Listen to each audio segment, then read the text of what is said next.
gustan las fiestas. Ahora bien, las funciones de las fiestas fungen como una señal. ¿Cómo funcionan? Como una señal. Las fiestas son como el reloj profético de Dios. Dios usa las fiestas como un punto de referencia para hacer algo determinado en un momento determinado. Dios señala temporada para la tierra. Todo lo que estamos aquí hoy, todo lo que estamos aquí hoy, tenemos un propósito dentro de la temporada de Dios. Y hay múltiples temporadas, y cada temporada demanda un cambio. Las temporadas demandan un cambio, porque todo lo que no cambia termina muriendo. Gloria a Dios. Es por eso, o es por esa razón, que cuando Dios creó los cielos y la tierra, cuando Él creó los cielos y la tierra, Él establece tiempo. ¿Qué establece Dios? Tiempo y temporada. Y cada fiesta del Señor tiene un énfasis específico. Cada fiesta, son 7 fiestas principales, hay más, pero son 7 fiestas principales. Y cada una de ellas tiene un énfasis específico, porque tiene una carga profética distinta. ¿Alguien alaba al Señor? Ahora bien, permíteme hurgar un poco acerca de la raíz etimológica de la palabra fiesta. La palabra hebrea que se utiliza para fiesta es la palabra moed. Y moed significa una cita. ¿Qué significa moed? Una cita. Una cita, o sea, moed es un tiempo o una temporada fija. Un tiempo o una temporada fija. O sea, que cuando hablamos de las fiestas del Señor, estamos hablando de una cita, de un tiempo y de una temporada fija, donde Dios se encuentra con su pueblo, donde Dios se reúne con su pueblo. Y cuando Dios pauta una cita para tener una reunión con su pueblo, siempre lo hace con la intención de hacer algo grande e inusual. Siempre lo hace para marcar un antes y un después. Dios mismo designó las fiestas porque Él tiene un plan para implementarlo. Dios es un Dios de planes y Dios opera a través del tiempo, pero tiempo señalado, tiempo marcado, tiempo fijado, tiempo establecido en su agenda. Dios es un Dios que tiene planes y sus planes lo ejecuta a través de esos tiempos que Él ha prefijado a través de las fiestas. Y por lo tanto, son precisas para revelar los tiempos y las temporadas de Dios. Escúchame bien en esta hora. Las fiestas también son significativas porque tienen tiempo en lo que se abren los portales, dije portales del cielo, y se volcan hacia el reino espiritual.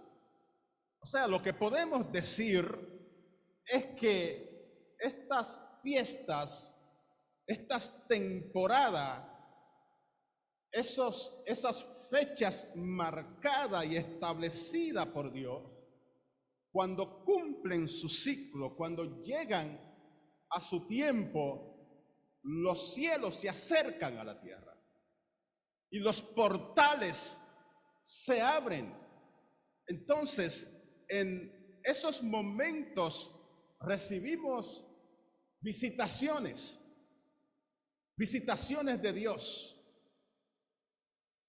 visitaciones inusuales, actividades angelicales, protección sobrenatural, milagros, ciclo de bendición. Alguien tiene que recibir esto hoy.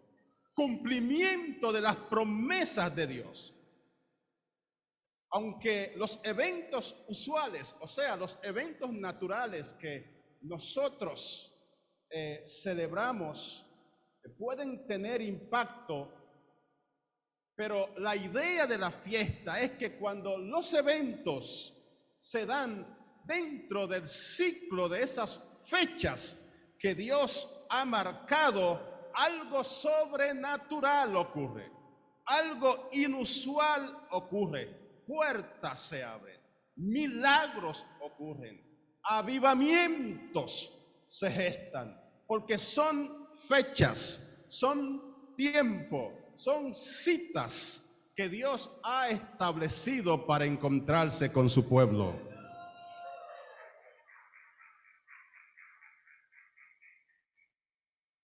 Ahora bien, hay otra palabra que se usa también para referirse a la fiesta, y es la palabra Moadim. Y Moadim en el hebreo significa un tiempo señalado, no una cita, sino un tiempo señalado. ¿Qué significa? Un tiempo señalado. O sea, Dios señala los tiempos. Dios no opera como los locos. Dios señala los tiempos en el que Él quiere manifestar su gloria.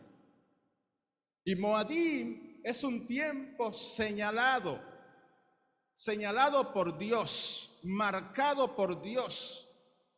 Y cada tiempo que Dios marca, lo hace para insertar acontecimientos importantes, proféticos, que marcan un antes y un después dentro de su pueblo.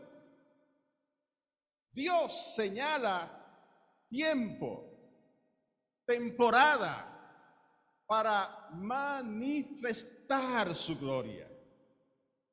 Dios es un Dios de tiempo. Es por eso que el apóstol Pablo dice en el libro de los Gálatas que cuando llegó el cumplimiento de los tiempos, Dios envió a su Hijo nacido de mujer. Dios opera a través del tiempo. Ahora bien, yo creo que es preciso que veamos algunas de las fiestas. No podemos verlas todas por razón de tiempo, porque de lo que queremos hablar es de la fiesta de Pentecostés. Pero vamos a ver algunas de las fiestas y su origen y su énfasis profético. Y la primera de las fiestas que celebró este pueblo para Dios fue la fiesta de la Pascua. ¿Cuál fue la primera? La fiesta de la Pascua. Entonces, esta fiesta tuvo lugar en la noche del mes primero de Nisan. Nisan, estamos hablando, de acuerdo al calendario sagrado, entre marzo y abril. Entonces, este evento tuvo lugar el día 14, pero en la noche. Y esto sucedió, la fiesta de la Pascua sucedió cuando el pueblo de Israel salió de Egipto. Cuando Dios saca a Israel de Egipto, en el desierto, celebran la Pascua. Entonces, ¿qué significa o qué carga profética y qué promesa nos da esta fiesta? Porque todas están interconectadas, todas son un anuncio, todas tienen una carga profética volcada a la iglesia del nuevo pacto. Gloria a Dios. Entonces, ¿qué significa la fiesta de la Pascua. Bueno, en la fiesta de la Pascua, Dios sacrificó, o el pueblo sacrificó un cordero como expiación por el pecado de todo el pueblo. Y la intención del sacrificio de este cordero era para emancipar, limpiar, eliminar, borrar, perdonar el pecado de todo el pueblo. Ahora, ¿cuál es el cumplimiento profético? Voy a resumir y voy a hacer lo más preciso posible. ¿Cuál es el cumplimiento de esta fiesta de la Pascua? Bueno, el cumplimiento profético señala a Jesucristo, porque el cordero que ellos sacrificaron señalaba a Jesucristo, y que así como Dios perdonó a través de ese cordero sacrificado a todo el pueblo, así Jesús fue ofrecido como cordero que quita el pecado del mundo. Por eso es que cuando Juan vio por primera vez a Jesús, Juan el Bautista ve por primera vez a Jesús en el capítulo 1, verso 29 del Evangelio según San Juan, dice: he aquí el Cordero de Dios que quita el pecado del mundo. Jesús, el Cordero de Dios. Entonces, esta fiesta de la Pascua tipifica a Jesús como el Cordero de Dios que quita el pecado de toda la humanidad. Quita el pecado, limpia, habilita a toda la humanidad para que tengan acceso a la salvación. Voy a seguir porque mi punto es Pentecostés. Entonces están las fiestas de los panes sin levadura. ¿Cuál es la siguiente? Fiesta de los panes sin levadura. Y dice que esta fiesta tuvo lugar el día 15 del primer mes según el calendario sagrado. Entonces, el origen de esta fiesta es el sufrimiento. Desde el momento que el pueblo salió de Egipto hasta llegar al Mar Rojo. El sufrimiento, el martirio que ellos pasaron.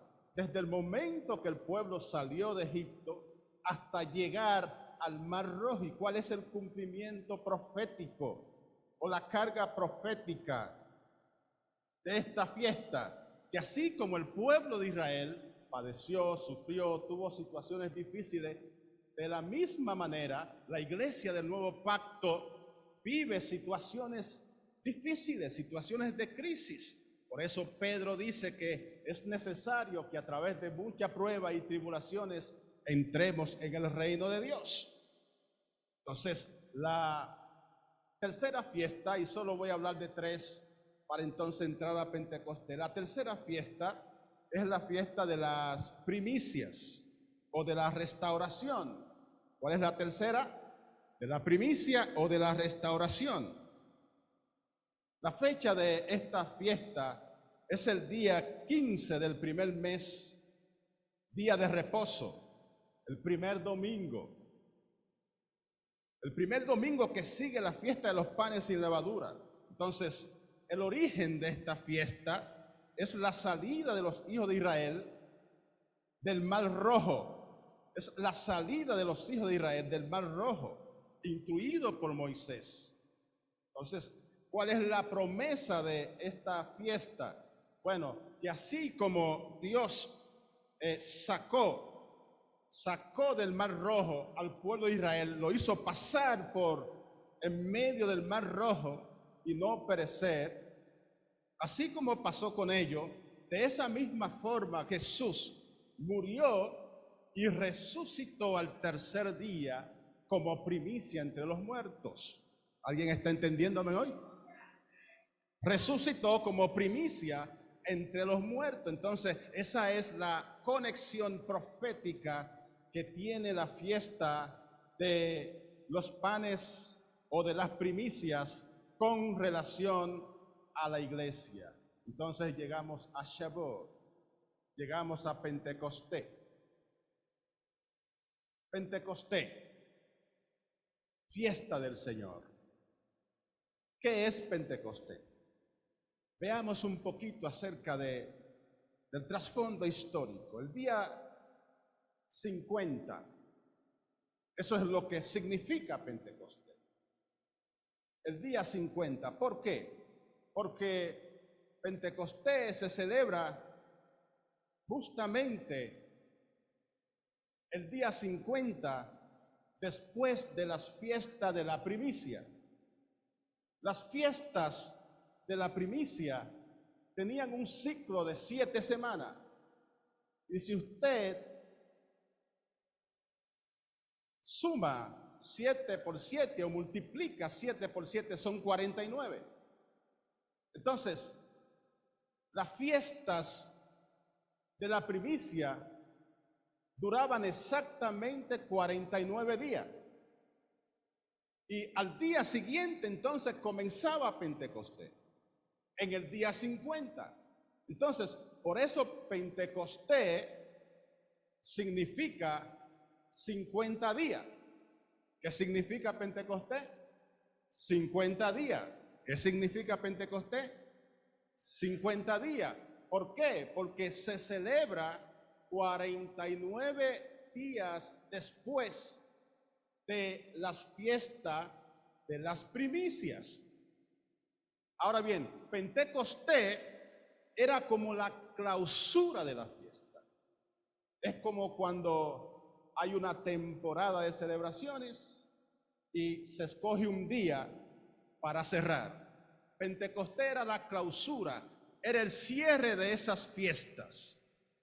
Pero, ¿cuál es la conexión? ¿Cuál es la conexión profética que tiene esta fiesta con la iglesia del nuevo pacto? Se lo voy a dar en un momentito. Pero primero vamos a ver cuál fue la primera fiesta de Pentecostés que se celebró en el antiguo pacto. Esto se encuentra en el libro de Éxodo capítulo 19. ¿Dónde se encuentra? Éxodo capítulo 19. Moisés no había recibido las tablas de la ley. Entonces, Dios cita a Moisés a que suba al monte Sinaí. ¿A dónde subió? Al monte Sinaí. En el monte Sinaí, Moisés recibe la tabla de la ley, de los 10 mandamientos. Ahora, en ese momento que Moisés recibe la tabla de la ley, Moisés recibe instrucciones también. ¿Qué recibe Moisés? Instrucciones. Instrucciones sobre esa fecha que Dios había marcado para tener un encuentro especial con su pueblo. Estoy hablando de Éxodo capítulo 19. Ojalá y lo puedan poner en la pantalla. Éxodo 19, a partir del verso 10. Entonces, Moisés recibe las tablas de la ley, pero cita al pueblo, cita a todos sus hijos a que tengan un encuentro personal con él, a que tengan un encuentro en la falda de la montaña con él, pero le da instrucciones. Estoy hablando de la primera vez que se celebra Pentecostés. La primera vez que se celebra Pentecostés no es en el libro de los Hechos, es en el monte Sinaí, donde ocurre el primer Pentecostés. Préstame atención. Entonces, Dios le dice a Moisés, dile al pueblo que se santifiquen, porque iban a tener un encuentro con Dios. Entonces, primera condición para encontrarse con Dios, hay que santificarse. Hay que santificarse. Cuando Dios va a depositar su gloria en un lugar, lo primero que hace es limpiar el lugar. Hay gente que quiere gloria, hay gente que quiere poder, hay gente que quiere manifestaciones, pero no se santifican. Hay condiciones. Dios es un Dios de orden. Y cuando Dios va a vertir su gloria, Cuando Dios va a depositar, va a poner su gloria en un lugar, Él acondiciona el lugar para que su gloria no sea desperdiciada. Entonces, Dios le dice a Moisés, dile al pueblo que se santifiquen y que se preparen, que no se acerquen a sus mujeres, porque de aquí a 3 días yo voy a descender y voy a hablar con ellos. Voy a descender y voy a hablar con ellos. Entonces, observemos qué pasa en Éxodo 19. En Éxodo 19 dice que Dios descendió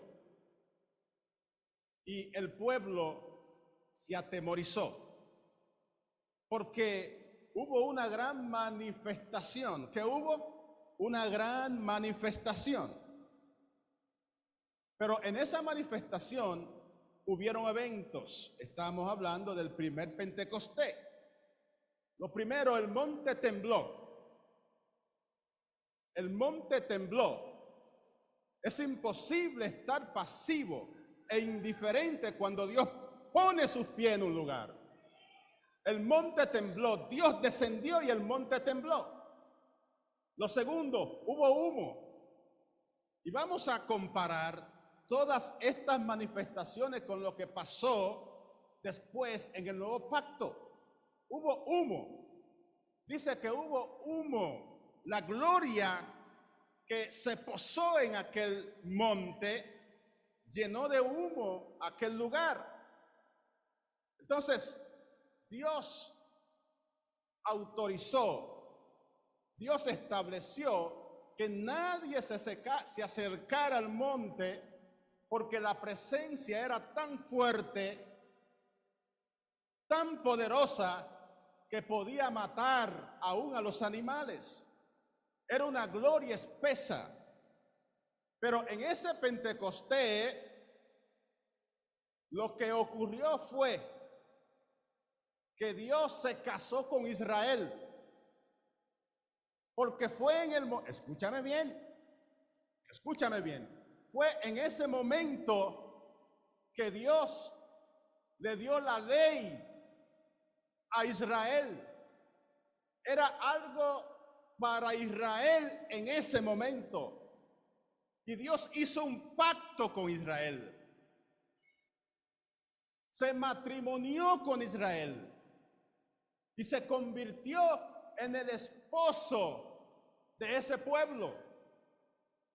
Entonces, la idea de Dios era habitar en medio de ellos siempre, porque la intención de Dios es tener compañerismo siempre con los hombres. Pero los hombres siempre estamos buscando la forma de alejarnos de Dios. Y Dios vive detrás de nosotros para estar cerca con nosotros, y nosotros buscando la forma de distanciarnos de Dios. Ahora bien, ¿qué pasa? El Pentecostés se celebra en Sinaí y Dios hace un pacto con Israel y le da la ley. Pero el tiempo pasa porque estamos hablando de que Dios es un Dios de tiempo y de temporada. Recuerdan que se lo dije. El tiempo pasa. Entonces, vuelvo a citar a Pablo. Dice Pablo que cuando llega el cumplimiento del tiempo, Dios envía a su hijo nacido de mujer, porque había una promesa en el antiguo pacto que lo que pasó, lo que sucedió en el monte Sinaí, iba a suceder no solo para el pueblo de Israel, sino que Dios iba a derramar de su espíritu sobre toda carne. De acuerdo al libro del profeta Joel, el capítulo 2, verso 28, dice: después de esto derramaré de mi espíritu sobre toda carne. Sobre toda carne, ahí está incluido usted, ahí estoy incluido yo, ahí están incluidas todas las naciones, porque Dios hizo de su plan un plan global, un plan extensivo, un plan para todas las naciones. Ya el Pentecostés no es un asunto exclusivo del pueblo hebreo. El Pentecostés es parte de la iglesia del nuevo pacto.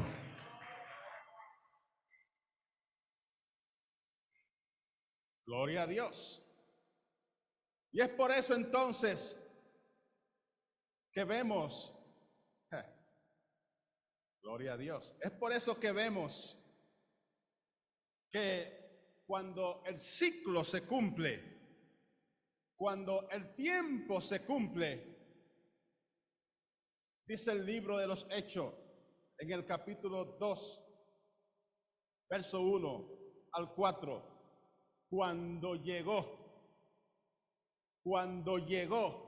el día de Pentecostés, cuando llegó el día de Pentecostés. Ahora, ¿cuándo llegó el día de Pentecostés? Bueno, antes de que sucediera ese evento por segunda vez, Jesús había muerto y resucitado. Jesús murió y resucitó. ¿Están caminando conmigo? Se lo estoy dando por dosificado para que lo puedan digerir. Jesús muere y resucita al tercer día.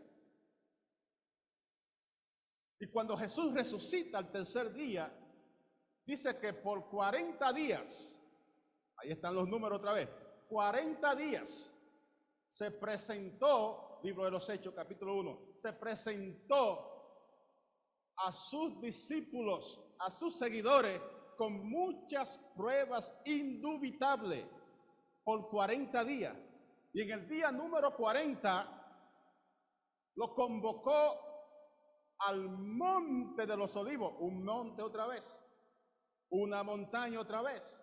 El primer Pentecostés fue en una montaña y ahora Jesús está dando instrucciones a su pueblo desde una montaña para que tengan un segundo Pentecostés. Entonces, a los 40 días, dice el texto que Jesús los instruye y le dice: no se vayan de Jerusalén hasta que sean investidos del poder de lo alto. Y ellos obedecieron y se fueron al aposento alto. Y justamente, ahí vuelven los números otra vez. Recuerden, le dije, Pentecostés, al día siguiente de cumplirse los 49 días de la fiesta de la primicia, el día 50 era Pentecostés. Y ahora, en la iglesia del nuevo pacto, el nuevo acuerdo, 40 días después, 10 días después de la ascensión de Jesucristo al cielo, dice, cuando llegó. 50 días otra vez. Cuando llegó, 50 días otra vez. Ese mismo día dice que vino un estruendo. Ahí está el estruendo otra vez. El mismo viento que sopló, porque Dios se toma su tiempo para soplar. Y Dios ha marcado fechas. Y las fechas son las fiestas. Y cuando a veces Dios toma aire, toma impulso, pero cuando Dios sopla para que las naciones enteras sepan que Jehová se ha manifestado. No.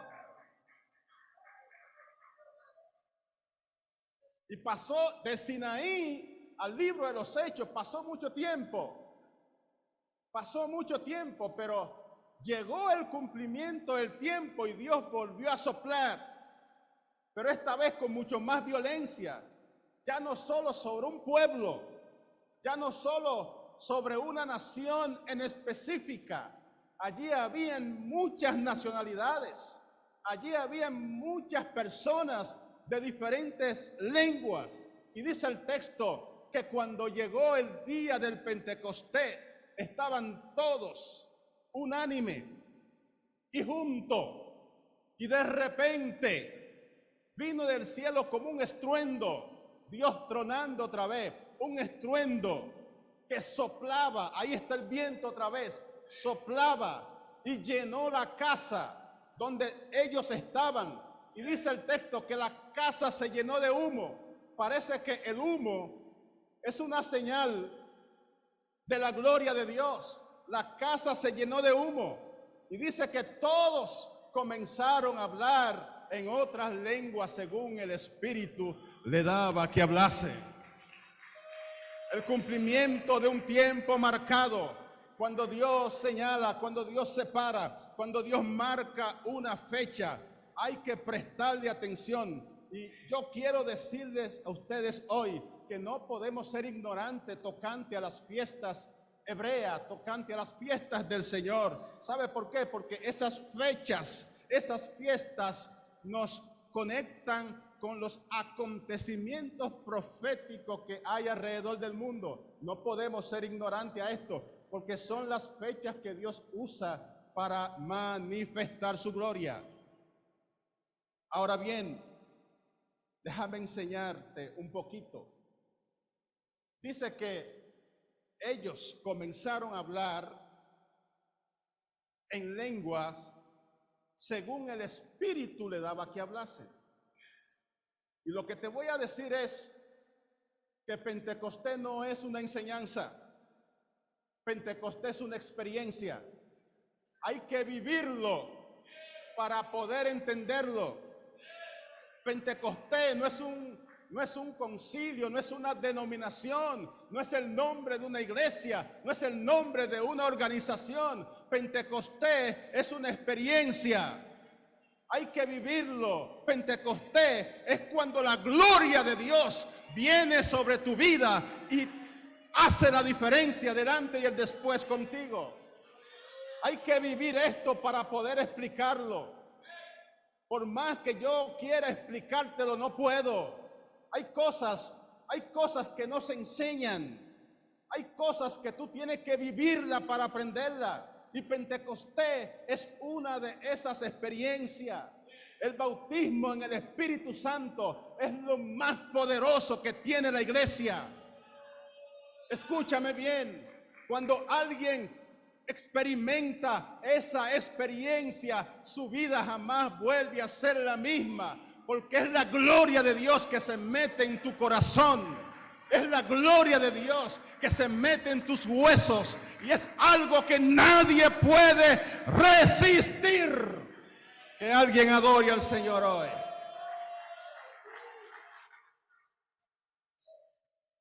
Entonces, esto no es una religión, esto no es una tradición, no es una enseñanza, es una experiencia que todos necesitamos vivir, que todos necesitamos vivir. Entonces, lo segundo es que yo no necesito hablar en lengua para recibir el Espíritu Santo, pero yo necesito recibir el Espíritu Santo para hablar en lengua. Yo no necesito hablar en lengua para recibir el Espíritu Santo, pero yo necesito recibir el Espíritu Santo para hablar en lengua.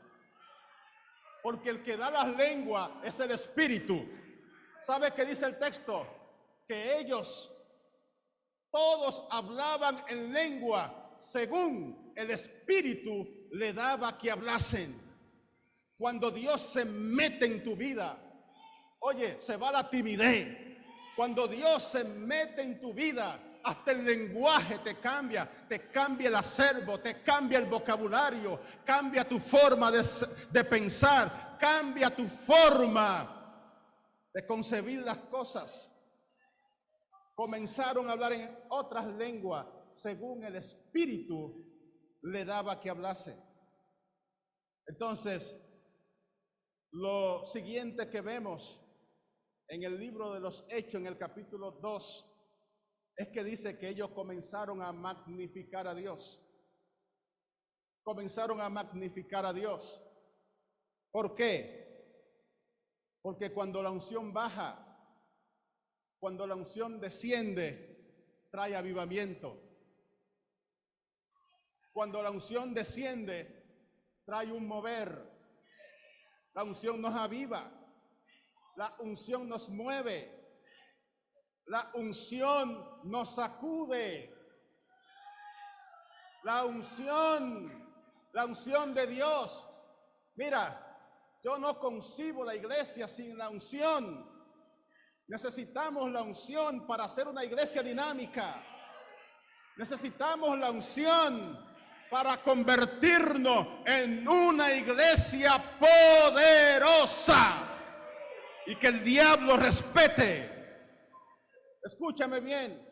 Mira, yo estoy cansado de ver predicadores sin poder en los púlpitos, luciendo correíta Louis Vuitton y zapatico de cuero y traje de casimir. Pero cuando abren su boca no tienen poder. Aquí no es lo que tú presentas o como tú te veas, es lo que tú cargas de parte de Dios.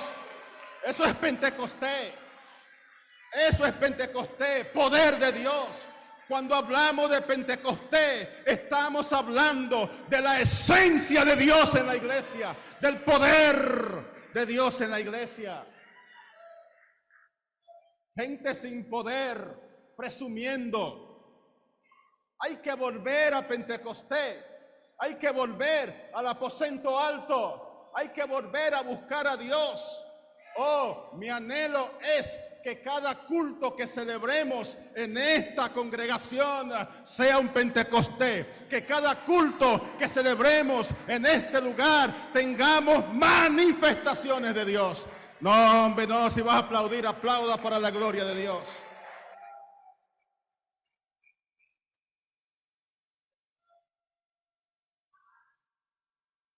Mira, es una experiencia de la que yo puedo hablar, porque el 31 de mayo de 1993, no me calcule los años, lo conozco, yo viví esa experiencia.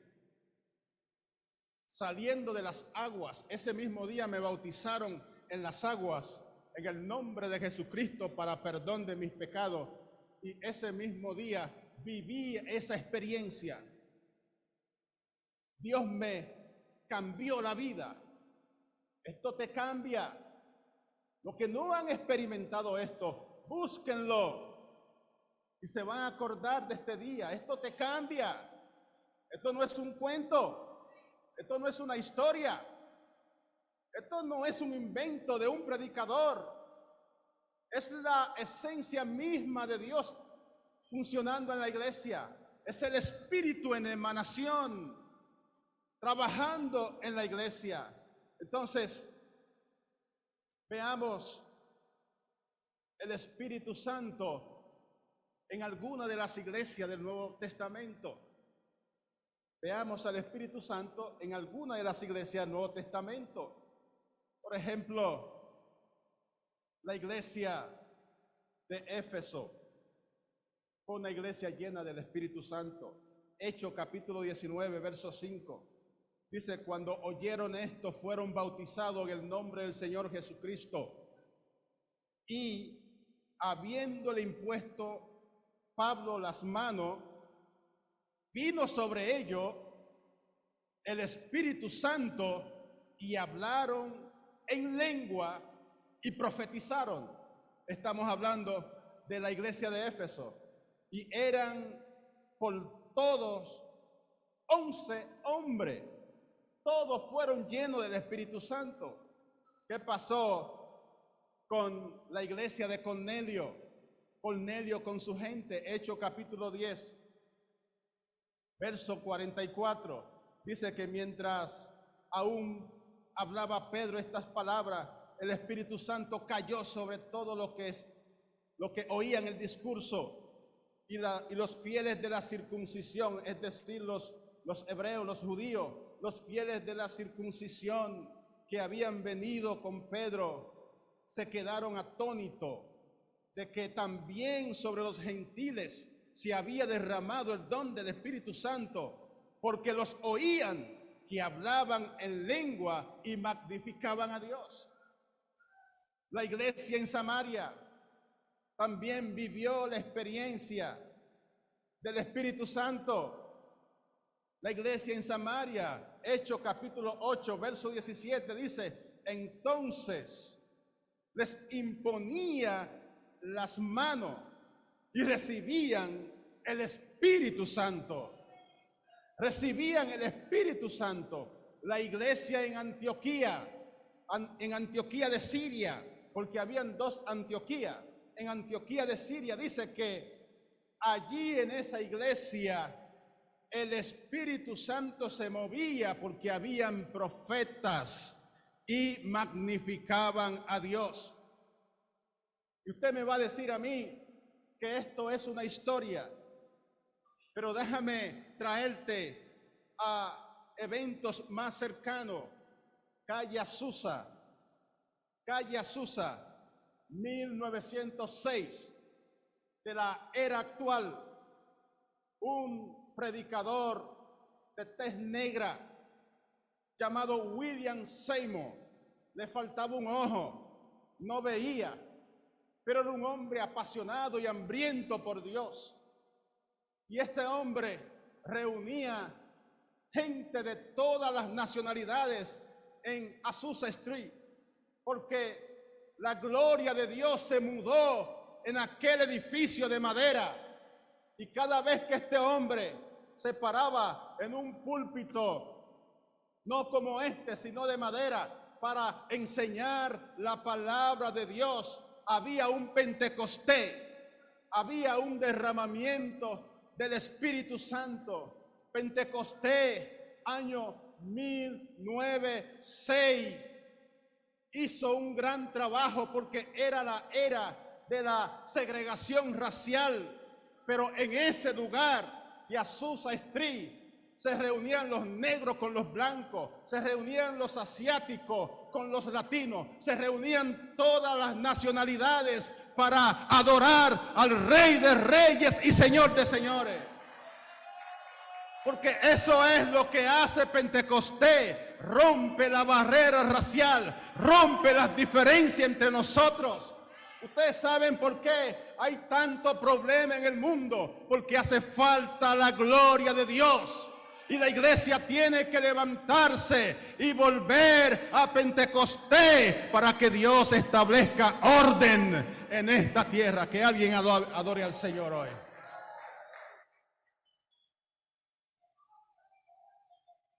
El movimiento pentecostal no ha parado.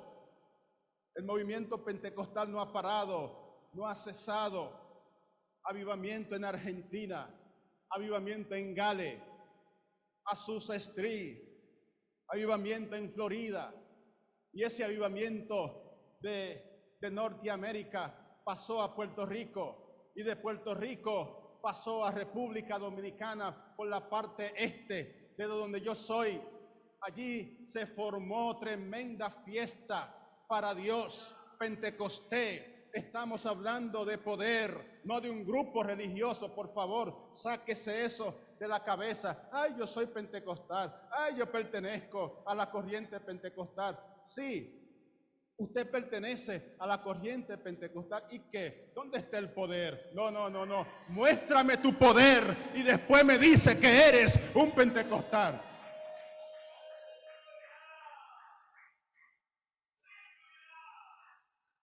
Ahora bien, Hechos capítulo 2. Estoy cerrando ya. Hechos capítulo 2 marca la era del Espíritu. ¿Qué marca? La era del Espíritu.